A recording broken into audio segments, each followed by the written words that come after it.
এক্ষুনি। ফ্লোরিডার ডেলটোনাতে একজন সাসপেক্ট একজন শেরিফকে গাড়ি চাপা দেওয়ার চেষ্টা করায় দুজন অফিসার সংঘর্ষে জড়িয়ে পড়ে। তুমি বেরিয়ে না এলে আমরা জানলা ভেঙে তোমাকে গাড়ি থেকে নামিয়ে আনবো। অফিসাররা গাড়িটার খুব কাছে পৌঁছয়, প্যাসেঞ্জার সাইডের দরজার দিকে হেঁটে যায়। যেই হ্যান্ডেলটা ধরে খোলার চেষ্টা করে, সাবধান, গুলি করতে পারে।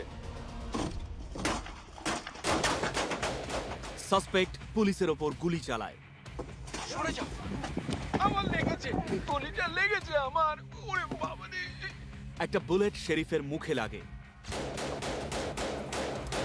এবং যে গুলি করছিল সে বাড়ির দিকে দৌড়ে যায় আর একটা দরজার পেছনে গিয়ে আশ্রয় নেয়।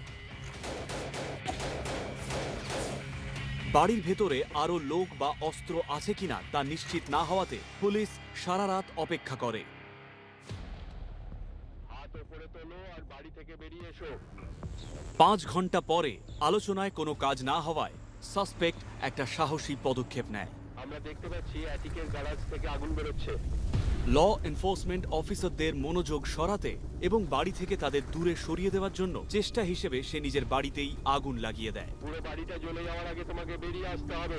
সামনের দরজা দিয়ে বেরিয়ে এসো, নয়তো জানলা দিয়ে বেরিয়ে এসো। কিছু একটা করো। কিন্তু সোয়াট টিমের কুশলী যন্ত্রপাতি আর ট্রেনিং এর সামনে সে কিছুই করতে পারে না। সবাই দাঁড়াও, তোমাদের হাতগুলো দেখাও তো আমাদের। আগুনের শিখা বাড়িটাকে গ্রাস করলে সাসপেক্ট ছাদে পালাতে বাধ্য হয় এবং সোয়াট টিম তাদের বেয়ার ক্যাটকে ব্যালকনিতে নিয়ে যায়, যেখানে লোকটা আগুন থেকে পালিয়ে আশ্রয় নেয়।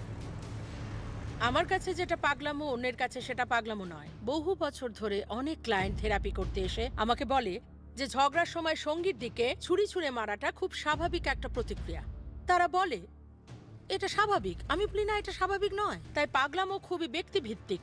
একজন মানুষের চিন্তা ভাবনা যে প্রতিশোধ নিতে চায় সাধারণত তাদের ইমেজের সাথে তাদের আইডেন্টিটি কতটা জড়িত আছে এবং অন্যান্যরা তাদের সম্বন্ধে কি ভাবে ও তাদের কিভাবে দেখে তার সঙ্গে সম্পর্কিত।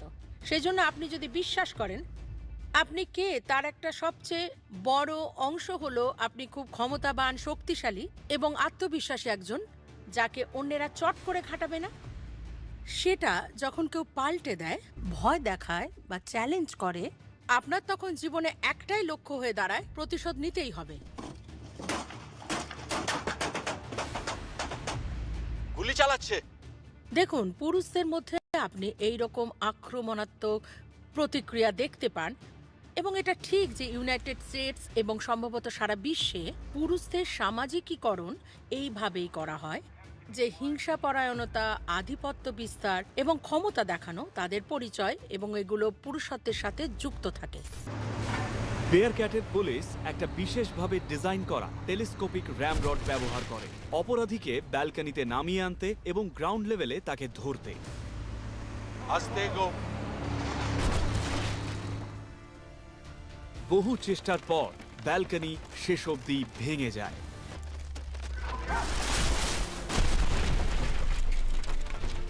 চলো চলো, কাম অন।